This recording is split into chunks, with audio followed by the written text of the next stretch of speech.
அனைவருக்கும் வணக்கம். இந்த 2026 வருடத்துல ஜூலை மாதம் நம்மளோட ராசிக்கு எப்படி இருக்கு அப்படிங்கறத இப்ப நம்ம தெளிவா பார்க்கலாம். வீடியோ ஸ்டார்ட் பண்றதுக்கு முன்னாடி நீங்க நம்ம சேனலை சப்ஸ்கிரைப் பண்ணாம இருக்கீங்கன்னா மறக்காம சப்ஸ்கிரைப் பண்ணி சப்போர்ட் பண்ணுங்க. அப்படி பக்கத்துல இருக்க பெல் சிம்பலை கிளிக் பண்ணி நோட்டிபிகேஷனும் ஆன் பண்ணிக்கோங்க. அப்பதான் நாங்க பதிவிடக்கூடிய பதிவுகள் அனைத்தும் உங்களுக்கு உடனுக்குடனே நோட்டிபிகேஷனாக கிடைக்கும். இப்போது 7வது ராசி துலாம் ராசிக்கு இந்த ஜூலை மாதம் எப்படி இருக்கு அப்படின்னு நம்ம ரிசர்ச் பண்ணி பார்த்த வரைக்கும் இந்த மாதத்துல கிரக நிலைகள்லாம் நம்ம அனலைஸ் பண்ணி பார்த்தோம்னா நம்மளோட ராசிக்கு 5ஆம் இடத்துல ராகு, 6ஆம் இடத்துல சனி, 8ஆம் இடத்துல செவ்வாய், 9ஆம் இடத்துல சூரியன், 10ஆம் இடத்துல குரு உச்சமா இருக்காரு. குரு பிளஸ் சுக்கிரன் பிளஸ் புதன் இந்த 3 கிரகத்துடைய கன்ஜெக்ஷன் இந்த மாதத்துல நம்முடைய ராசிக்கு 10ஆம் இடத்துல இருக்கும். அடுத்த 11ஆம் இடத்துல கேது. கரெக்டா அந்த மாதத்துல ஜூலை மாதம் 4ஆம் தேதி சுக்கிரன் நம்மளுடைய ராசிக்கு 10ஆம் இடத்துல இருந்து 11ஆம் இடத்துக்கு பயிற்சியாகி கேதுவோட கன்ஜெக்ஷன் ஆகுறாரு. அது அந்த அளவுக்கு நல்லது இல்ல. அடுத்தது சுக்கிரனுடைய பயணம் நீச்சத்தை நோக்கி இருக்கும். அதுவும் ஒரு சின்ன மைனஸ் தான். அடுத்தது நம்ம பாக்குறது ஜூலை 7ஆம் தேதி புதன் நம்மளோட ராசிக்கு 10ஆம் இடத்துல இருந்து 9ஆம் இடத்துக்கு வக்ரத்திலே பயிற்சி ஆகுறாரு. மேலும் சூரியனோட போய் கன்ஜெக்ஷன் ஆகுறாரு. அது நம்ம ஓரளவுக்கு அட்வான்டேஜா எடுத்துக்கலாம். அடுத்தது ஜூலை 16ஆம் தேதி சூரிய பயிற்சி. சூரிய பகவான் நம்மளோட ராசிக்கு 9ஆம் இடத்துல இருந்து 10ஆம் இடத்துக்கு பயிற்சியாகி குருவோட கன்ஜெக்ஷன் ஆகுறாரு. சிவராஜ யோகத்தை கிரியேட் பண்றாரு. அது நம்ம ஓரளவுக்கு பாசிட்டிவா எடுத்துக்கலாம். அடுத்த 23ஆம் தேதி வக்ரத்தில் இருக்கக்கூடிய புதன் பகவான் வக்ர நிவர்த்தி ஆகிறாரு. கரெக்டா 26ஆம் தேதி சனி பகவான் வக்ரம் ஆகிறாரு.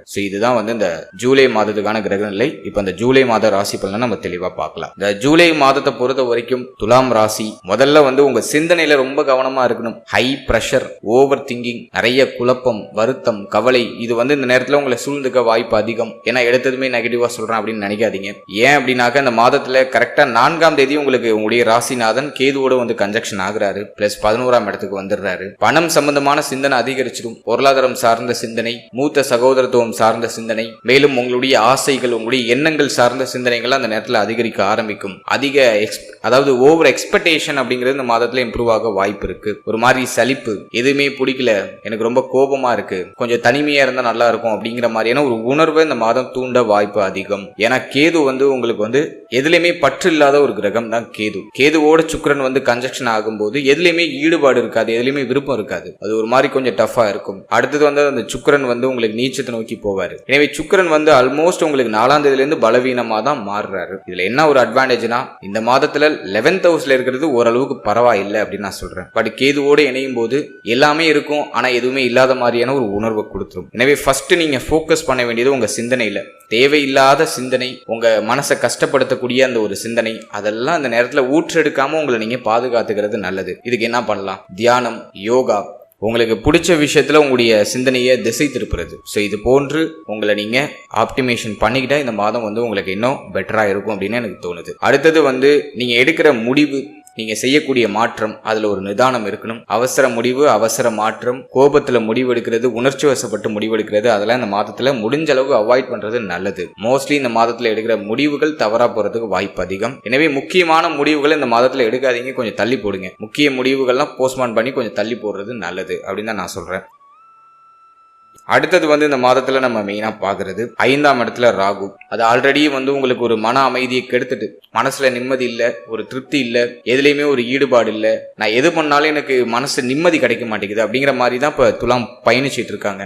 மன அமைதியை தக்க வச்சுக்கிறதுக்கு தியானம், யோகா, மேலும் ஸ்பிரிச்சுவல் லைஃப்ல உங்களை ஈடுபடுத்திக்கலாம். விச் மீன்ஸ் நீங்க உங்களுக்கு பிடிச்ச இஷ்ட தெய்வத்தை வழிபடுறது, உங்களுடைய குலதெய்வத்தை வழிபடுறது, ஆன்மீகம் சார்ந்த விஷயங்கள்ல உங்களை அதிகமா ஈடுபடுத்திக்கிறது இந்த மாதத்துல உங்களுக்கு ரொம்ப நல்லது. 5ல இருக்கிற ராகு மன அமைதியை கெடுக்கும், மன மகிழ்ச்சியை கெடுக்கும், நிம்மதியில நிறைய குறைகளை கொடுக்கும். குறிப்பா இந்த மாதத்துல காதல் வாழ்க்கை, பிள்ளைகள் சார்ந்த விஷயம், உங்களுக்கு திருமணமாகி குழந்தைகள் இருக்காங்கன்னா பிள்ளைகள் சார்ந்த விஷயம், இதுல எல்லாம் ஒரு மாதிரி வருத்தம் உண்டு, ஒரு மாதிரி கவலை உண்டு. இதுல எல்லாம் நீங்க கொஞ்சம் சேஃபா இருந்துக்கணும். அடுத்தது நம்ம பாக்குறது தொழில், உத்தியோகம், பொருளாதாரம். இதை நம்ம ரிசர்ச் பண்ணி பார்த்த வரைக்கும் 10ல குரு பணிச்சுமை அதிகம், உச்சமா இருக்காரு. நல்ல அங்கீகாரத்தை கொடுத்துரும், தொழில் சிந்தனையை கொடுத்துரும், வேலையில ஒரு மதிப்பு மரியாதையை கொடுத்துரும். இந்த மாதத்துல குருவும் சூரியனும் இணைகிறது சிவராஜ யோகம், நல்ல அத்தாரிட்டி இருக்கும். நீங்க வேலை செய்யற இடத்துல உங்களுக்கு நல்ல மதிப்பு மரியாதை எல்லாம் கிரியேட் ஆயிடும். அதுல எந்த குறையும் இல்ல. பட் சுமை அதிகம், அதிக வேலை பளு இருக்கும், அதிக நேரம் ஒர்க் பண்ற மாதிரி ஒரு சிச்சுவேஷன் வந்துடும். எல்லா பொறுப்பையும் நீங்க சுமக்கிற மாதிரி ஒரு அமைப்பு வந்துடும். எனவே வேலை பார்க்குற இடத்துல கொஞ்சம் ரெஸ்பான்சிபிலிட்டி அதிகம் ஆகுது அப்படின்னு தான் நான் சொல்றேன். அதை மேனேஜ் பண்றதுக்கு தயாராயிடுங்க. ஆல்ரெடி ஃபேமிலி நம்மள பர்சனல் லைஃப்ல ஒரு மாதிரி ஏக்கம் கவலை வருத்தம் நிறைய இருக்கு. பட் நம்ம ப்ரொஃபஷனல் லைஃப்ல நம்ம கொஞ்சம் அதிகமா ஃபோக்கஸ் பண்ண வேண்டிய ஒரு கட்டாயத்துக்கு இந்த மாதத்துல தள்ளப்படுறோம். இதனால கொஞ்சம் கோப உணர்வு வரலாம், தேவையில்லாத சிந்தனை வரலாம், கொஞ்சம் ரெஸ்ட் எடுத்தா நல்லா இருக்கணும் ஒரு மாதிரி ஒரு எண்ணத்தை கொடுக்கும். பட் உங்களுடைய கடமை உங்களை ஒரு பக்கம் இழுத்துக்கிட்டே இருக்கும். எனவே நான் என்ன சிம்பிளா சொல்றேன்னா, இந்த மாதத்துல பணிச்சுமை அதிகம் உண்டு, அதை ஃபேஸ் பண்றதுக்கு தயாராயிடுங்க அப்படின்னு தான் நான் சொல்றேன். அடுத்தது தொழிலை பொறுத்த வரைக்கும் நியூ இன்வெஸ்ட்மெண்ட்ஸ்லாம் இந்த மாதத்தில் அவாய்ட் பண்ணிடுங்க. அவசர முதலீடு பண்றதுல இந்த மாதத்துல வேண்டாம். ஸ்டாக் மார்க்கெட் பக்கம் போகாதீங்க. முதலீடுகளை இந்த நேரத்தில் மேக்ஸிமம் அவாய்ட் பண்றது ரொம்ப நல்லது. ஆல்ரெடி நீங்க ஒரு பிசினஸ் பண்ணிட்டு இருக்கீங்கன்னா பர்சனல் லைஃப்ல இருக்கிற கோபத்தை உங்க தொழில் கஸ்டமர் கிட்ட நீங்க காட்டாம இருக்கிறது நல்லது. ஸோ கொஞ்சம் சேஃபா ஜார்னி பண்ணுங்க. மற்றபடி ஏதாச்சும் ட்ரபிளா இருக்கா அப்படின்னா இல்ல, நீங்க மேனேஜ் பண்றதுல அதிகமா கவனம் செலுத்தினீங்கன்னா அது ஆல்மோஸ்ட் உங்களுக்கு ஸ்மூத்தா அழகா எடுத்துட்டு வந்துடும். வேலையில அவசர மாற்றம், இருக்கிற வேலையை ஊட்டுறது, தொழில மாற்றம் செய்யறது, அவசர முதலீடு பண்றது, அதெல்லாம் இந்த மாதத்துல அவாய்ட் பண்றது நல்லது. இருக்கிறத அப்படியே பொறுமையா நகர்த்திட்டு போறதுக்கு முயற்சி பண்ணுங்க. அதுக்கு தான் இந்த மாதம் பெஸ்டா இருக்கு. அடுத்த பொருளாதாரத்தை பொறுத்த வரைக்கும் பண வரவுல பெருசா தடை இருக்காது. உங்களுக்கு வர வேண்டிய பணம் கைக்கு வந்துடும். உடைய தேவைகள் எண்ணங்கள் எல்லாமே பூர்த்தி ஆகுது. பண வரவுல எந்த தடையும் இல்லை. பட் செலவு கண்ணாபின்னான்னு இருக்கு. குறிப்பா மருத்துவ செலவு இந்த மாதத்துல அதிகமா இருக்க வாய்ப்பு அதிகம். சோ வரக்கூடிய பொருளாதாரத்தை சுபவிரியமா கன்வெர்ட் பண்ணிக்கிறதுக்கு ட்ரை பண்றது ரொம்ப நல்லது. ஸோ வரக்கூடிய பணம் கையில பொதுவா நிக்காது. ஏன்னா சனி பார்வை 12ல, அது மட்டும் இல்லாம சுக்கிரனும் கேதுவும் கன்ஜக்ஷன் ஆகுது. ஸோ நிறைய செலவு இருக்கு, மாத்தி செலவு இருக்கு. பணம் சம்பந்தமான சிந்தனையும் அதிகமா இருக்கு. வரக்கூடிய அந்த கமிட்மெண்ட்லாம் நம்ம எப்படி ஃபுல்ஃபில் பண்ண போறோம், நிறைய தேவைகள் இருக்கு, இதெல்லாம் நம்ம எப்படி கம்ப்ளீட் பண்ண போறோம் அப்படிங்கிற மாதிரியான எண்ணத்தை இந்த மாதம் உங்களுக்கு இன்புட்டா விதைச்சிரும். பட் அதை மேனேஜ் பண்ண முடியுமானா பண்ணிடலாம். நீங்க பிளான் பண்ணி உங்களுடைய பொருளாதாரத்தை நீங்க நிர்வகிச்சு எடுத்துட்டு போகும்போது டெஃபினட்டா அதை நீங்க மேனேஜ் பண்ணிடலாம்.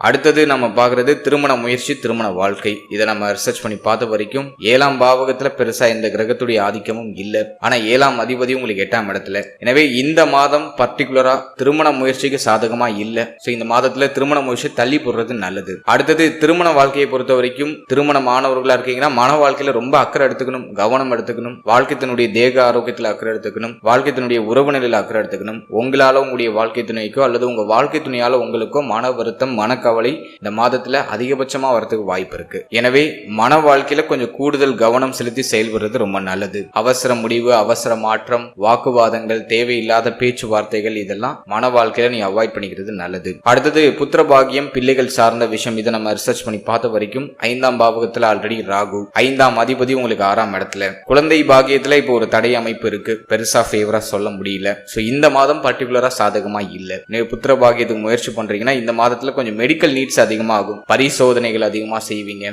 புத்திரபாகியத்துக்கு அதிகமா மருத்துவ செலவுகள் செய்யறதுக்கான வாய்ப்பு தான் அந்த மாதத்துல இருக்கு. சுப செய்தி கொஞ்சம் தள்ளி கிடைக்கும், பட் கிடைக்கும், கான்பிடண்டா இருங்க. அடுத்தது நான் சொல்றது பிள்ளைகள் சார்ந்த விஷயம். இந்த மாதத்துல பிள்ளைகளோட எந்த மனஸ்தாபமும் இல்லாம அவங்களை அனுசரிச்சு போறது ரொம்ப நல்லது. மேலும் பிள்ளைகளுடைய தேக ஆரோக்கியம், மன ஆரோக்கியம் இதுல எல்லாம் ரொம்ப அக்கறை எடுத்துக்கணும். பிள்ளைகளுடைய உறவு நிலையில ஒரு விரிசல் அமைப்பு இது கொடுத்துருது, டிஃபால்ட்டா அது கொடுத்துருது. 5ல ராகு 5ஆம் அதிபதி 6க்கு போயிட்டா பிள்ளைகள் சார்ந்த விஷயங்கள நிறைய ஏக்கம், கவலை, வருத்தம், பயம், பதட்டம் இது அதிகமா கொடுத்துருது. எனவே அதை கொஞ்சம் நீங்க நியூட்ரலைஸ் பண்ணி பிள்ளைகள் சார்ந்த விஷயங்களை கொஞ்சம் அனுசரிச்சு சகிப்புத்தன்மையோட போறது ரொம்ப நல்லது. அடுத்தது காதல் உறவு, காதல் வாழ்க்கை. இதெல்லாம் நம்ம ரிசர்ச் பண்ண வரைக்கும் அதெல்லாம் பெருசா பியூட்டிஃபுல்லா இல்ல. ஒரு மாதிரி மன உளைச்சலை தான் கொடுக்குது, மன அமைதியை கெடுக்குது. நிறைய பேருக்கு பிரேக்கப் ஆகுறது, அப்படி இல்லைனாக்கா பார்ட்னரால நிறைய சங்கட்டம் வருது. இது போன்ற அமைப்பு தான் அதிகம். எனவே கொஞ்சம் அதுல எல்லாம் கவனமா இருக்கணும், நிதானமா இருக்கணும் அப்படின்னு நான் சொல்றேன். அடுத்தது மெயினா நம்ம பாக்குறது தேக ஆரோக்கியம். அஷ்டமத்துல செவ்வாய் இருக்கிறது அட்வைசபிளே கிடையாது. எனவே தேக ஆரோக்கியத்துல கூடுதல் கவனம் செலுத்தணும். 6ல சனி பகவான் இருக்கிறது இன் ஜெனரல் நமக்கு ஸ்ட்ராங் தான். என்னதான் பிரச்சனை வந்தாலும் உடனே அதுக்கான நிவர்த்தியும் கிடைச்சிடும், உடனே மெடிக்கல் நீட்ஸ் நமக்கு கிடைச்சிடும். உடனே மருத்துவ பரிசோதனை செஞ்சு ஒரு பய உணர்வு அதை தூண்டி நம்மள மருத்துவ பரிசோதனையை செய்ய வச்சு அதுக்கான நிவர்த்தியை கொடுத்துரும். பட் அஷ்டமத்துல செவ்வாய் இருக்கிறது இந்த மாதத்துல பெருசா அட்வைசபிள் இல்ல. அதனால தேக ஆரோக்கியத்துல கூடுதல் கவனம் செலுத்தணும். வயிறு சம்பந்தப்பட்ட விஷயங்கள்ல பாதிப்பு வராம பாத்துக்கோங்க. நிறைய பேருக்கு அல்சர் பிரச்சனை வரலாம், குடல்ல ஏதாச்சும் பிரச்சனை வரதுக்கான வாய்ப்பு உண்டு. வயிறு சார்ந்த வகையில அதிகமா கேஸ் ஃபார்ம் ஆகுறது, வயிறு சார்ந்த வகையில சாப்பிடுற உணவு வயிற்றுக்கு ஒத்துக்கல, சாப்பிடுறது ஒரு மாதிரி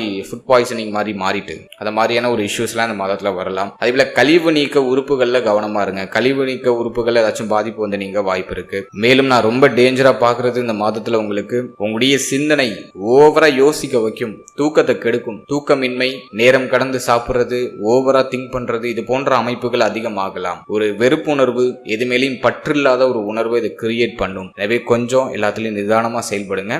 ஓவரா யோசிக்கிறத குறைச்சிக்கோங்க. அதுக்கு பிராணாயாமம், மூச்சு பயிற்சி நல்லா பண்ணுங்க. தினமும் காலை மாலை 2 வேளையும் பண்ணுங்க. சோ அதுதான் உங்களுக்கு ஒரு பெஸ்ட் ரெமெடியா நான் பாக்குறேன். அடுத்தது நம்ம பாக்குறது ஸ்டூடெண்ட்ஸ், மாணவ மாணவிகளுக்கு இந்த மாதம் எப்படி இருக்கு அப்படின்னு நம்ம ரிசர்ச் பண்ணி பார்த்த வரைக்கும் சூரியன் புதன் நினைவு பாக்கியத்தில் இருக்கிறது ஒரு வகையில நல்லது. அதே போல பார்த்தோம்னாக்கா மாதத்தோட செகண்ட் ஹாஃப்ல குருவும் சூரியனும் இணைகிறது, குரு சிவராஜ யோகம், இதுவும் நல்லதுதான். ஸ்டூடெண்ட்ஸுக்கு பெருசா பாதிப்பா எதுவும் தெரியல. 4ஆம் அதிபதி 6ல இருக்காரு. நிறைய குழப்பம் இருக்கு, கல்வியில தடை இருக்கு, ஒரு மாதிரி ஏக்கம் இருக்கு, கல்வி சார்ந்த விஷயங்கள்ல ஒரு மாதிரி படிச்ச படிப்புக்கும் பாக்குற வேலைக்கு சம்பந்தமே இல்லை அப்படிங்கிற மாதிரியான ஒரு கவலை உணர்வுலாம் உண்டு. பட் குரு பார்வை இப்போ உங்களுக்கு ரொம்ப ஸ்ட்ராங்கா இருக்கு, குருவும் உங்களுக்கு ஸ்ட்ராங்கா இருக்காரு. எனவே நீ எடுக்கிற முயற்சிகள் வெற்றி ஆயிடும். கல்வி ரீதியா இருந்த தடைகள் இந்த மாதத்துல பர்டிகுலரா உங்களுக்கு விலகுது. கல்வியில ஒரு மேன்மை கிடைக்குது. நினைச்ச மாதிரி படிப்பு தொடர்றதுக்கான வாய்ப்பு கிடைக்குது. உயர்கல்வி படிக்கிற மாணவ மாணவிகளுக்கு இந்த மாதம் அட்டகாசமான மேன்மையும் அட்டகாசமான முன்னேற்றத்தையும் கொடுத்துரும். பட் கேதுவும் சுக்கிரனும் இணைகிறது மனக்குழப்பத்தை அதிகமா கொடுக்கும், மன தாக்கத்தை அதிகமா கொடுக்கும். எனவே தேவையில்லாத விஷயங்களுக்கு உங்க மனசுல இடம் கொடுக்காம ஜஸ்ட் ஃபோக்கஸ் ஃபார் யுவர்